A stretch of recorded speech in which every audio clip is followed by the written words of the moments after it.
Hello, my friends, and welcome back. It is still Monday, July 15th, 2019.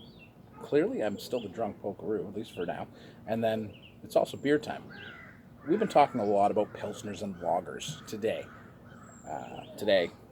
yesterday. Basically, for the last month or so, I've been exploring a lot of the options available here in Ontario. Now, this is not a craft beer anymore. Pilsner Urquell is not a craft beer. It is owned by Asahi Brewing in Japan, a gigantic $3 trillion asset-holding beverage company. But it was part of SAB Miller before that. But prior to that, it, of course, was one of the very first craft brewers in the world, I guess. Well, in the 1800s, anyways. But it is the OG crispy boy, as it were.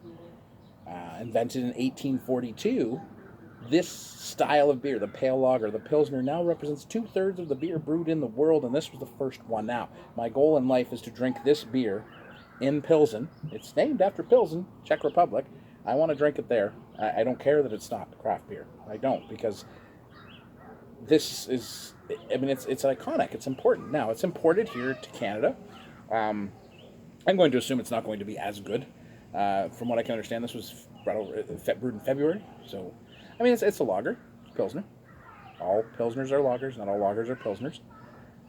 However, I don't care, because I wanted to have it today just to talk about that. The fact that,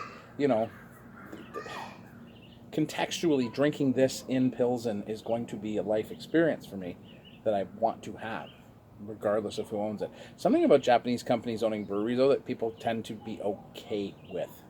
It's very strange when you talk about, like, Unibrew is owned by Sapporo and people are cool with that. But if you're owned by AB InBev, people are like, no, man, F those guys. It's weird. It's a weird context. So let's do this. This is the original Crispy Boy. I have had friends who have gone to the Czech Republic who have done this, who have drank this beer at the source, and they tell me it is not the same.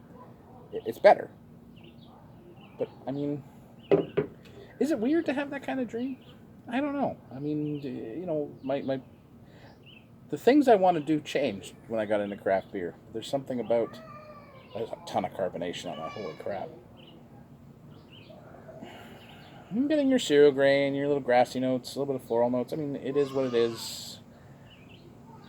It will not be as much about the beer as the experience. But for tonight, it's about the beer. Cheers. Nadravadi? I don't know how to do it anyways. Cheers. Sticks cheers to that.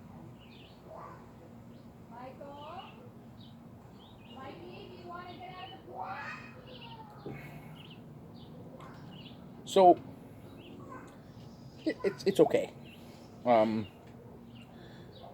It's definitely not Donna. If you guys know what I'm talking about, Fairweather from Donna is amazing.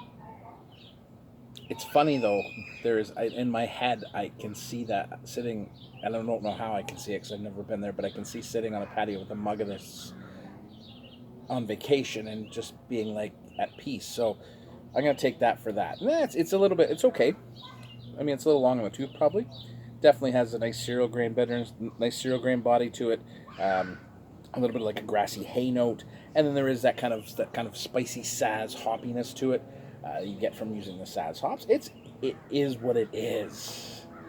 Okay, it technically is a macro beer at this point, but what it represents is something far bigger than that. So that's it. Again, sometimes I buy beers and drink them just because there's a journey inside of the beer that I want to take. And I'm going to share that with you, because why the hell else would I do anything? It's what I do. I share this trip, and this trip was what it was. But, it ain't bad. I think cold. It's not quite as cold as I would like it either. I should have liked it a little colder, but still. Cheers, my friends, to, looking back and seeing things and looking forward to things we want to do. Cheers. The place is literally called Pilsen. It's Pilsner. It's the source, the original from Pilsen, the original from the source. That's what it means. So, someday.